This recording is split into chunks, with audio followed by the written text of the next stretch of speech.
thirsting for this rematch.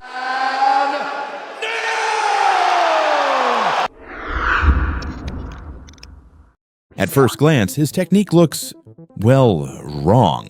His punches seem wild, his movement awkward, and his stance all over the place. Analysts have called it ugly. Fans have joked about it, and even fellow fighters have dismissed it. But here's the thing. He keeps winning. Not just winning, but dominating. Knocking out top contenders, overwhelming elite strikers, and proving time and time again that his style isn't just chaos, it's calculated destruction. So what is it about du Plessis' approach that makes even the most skilled fighters struggle? And why has no one been able to crack the code? Let's break it down. From a technical standpoint, Dricus du Plessis fights like he's breaking all the rules. His stance is loose, his footwork looks off balance, and his strikes come from angles that would make a traditional coach cringe. But here's the kicker, it works. Critics have labeled his style everything from reckless to downright sloppy. Yet his opponents quickly realize that it's far more dangerous than it looks. The unpredictability in his movements throws off fighters who rely on timing and precision. They expect clean, structured exchanges, but instead, they get a storm of looping punches, explosive rushes, and relentless pressure that never gives them a chance to reset. And here's the key. Du Plessis doesn't just fight unconventionally, he weaponizes it. Every awkward movement, every unorthodox angle, and every seemingly wild exchange forces his opponents into uncomfortable situations. They second-guess their counters. Their usual defensive reads don't work. And before they know it, they're getting overwhelmed by a fighter who was supposed to be easier to figure out. But his chaos isn't just about striking, it extends to every aspect of his game. And that's where things get even more dangerous. If there's one thing every opponent realizes when they step into the cage with Dricus du Plessis, it's this. He does not take a step back. From the moment the fight starts, he's in your face, pushing the pace with wild but powerful strikes. Overhands, jabs, body shots, kicks. He throws everything with intensity, forcing his opponents onto the back foot. And in MMA, fighting backwards is a nightmare. It kills your power, ruins your timing, and puts you in survival mode. Most strikers rely on rhythm, spacing, and moments to reset, but du Plessis never gives them that luxury. He crowds them with awkward angles, lunges into strikes they don't see coming, and pressures them into a pace they simply can't sustain. And this isn't just reckless aggression, it's calculated exhaustion. Even elite strikers like Robert Whittaker and Israel Adesanya have struggled with high-pressure fighters. But du Plessis takes it to another level because he's not just striking. When opponents think they've figured him out, he switches gears. And that's when the real trouble starts. By the way, if you're still watching, you're clearly into this kind of fight analysis, so go ahead and subscribe. We drop deep dives like this every week, and you won't want to miss what's coming next. Just when opponents think they're starting to adjust to du Plessis' chaotic striking, he changes the game completely. Unlike many pressure-heavy fighters who rely solely on striking, du Plessis seamlessly blends his aggression with well-timed takedowns. And here's where his unpredictability becomes a nightmare. His opponents never know when he's going to shoot. He doesn't set up takedowns the way traditional wrestlers do. There's no textbook-level change, no predictable feints. Instead, he uses his awkward striking to disguise his entries. He'll throw a wild overhand, making his opponent instinctively react high. Then, in an instant, he's driving through their legs and taking them down. And once they hit the mat, that's where the real punishment begins.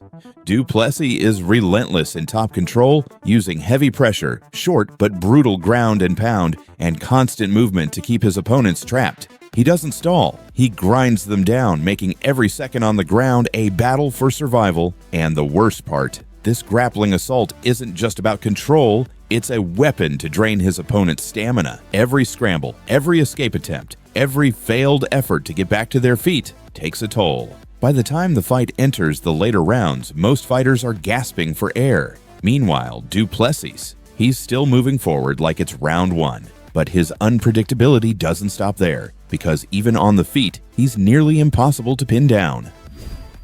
At this point, most fighters are exhausted, battered, and struggling to keep up. But what makes du Plessis even harder to deal with is that his attack is never the same twice. One moment, he's lunging in with looping punches. The next, he's level changing for a takedown.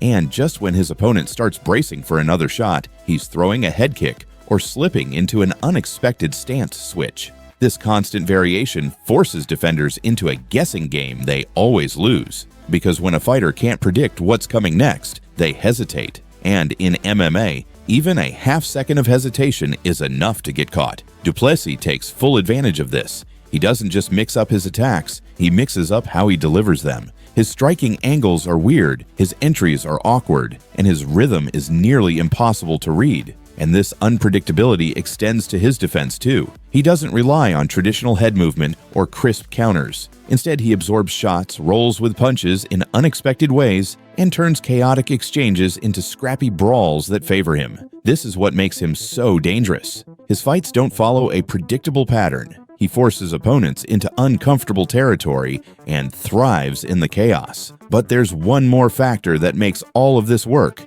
and it's something you can't teach.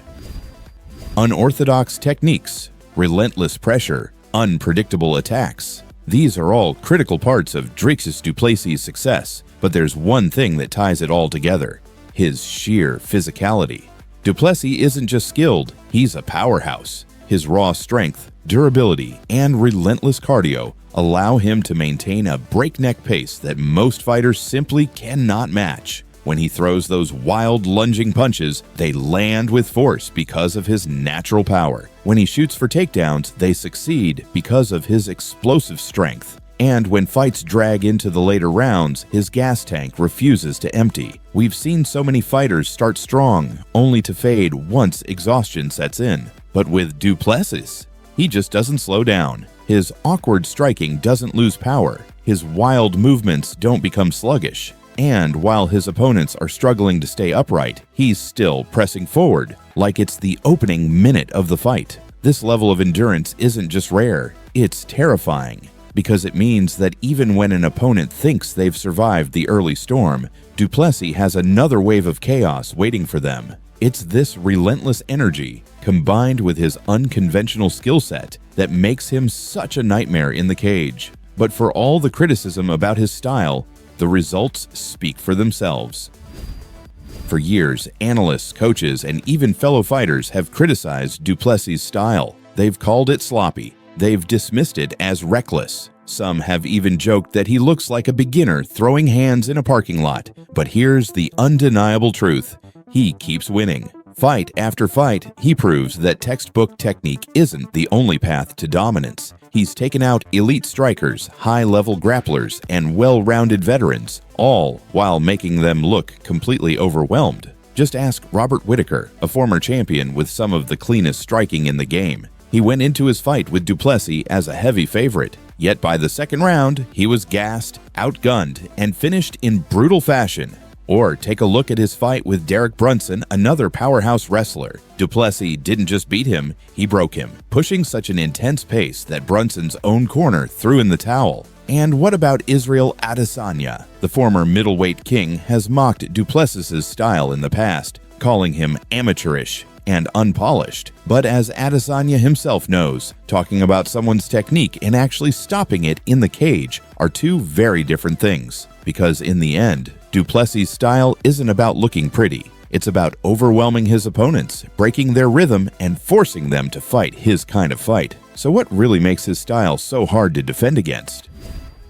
At first glance, Dricus du Plessis' approach looks messy, uncoordinated, even reckless. But beneath the chaos lies a calculated system, one built on relentless aggression, unpredictable attacks, and an engine that never runs out of fuel. It's why elite fighters struggle to find their rhythm against him. It's why seasoned veterans get caught in exchanges they never expected. And it's why, despite all the criticism, his record speaks louder than any analyst ever could. Maybe technique isn't always about perfection, maybe it's about effectiveness.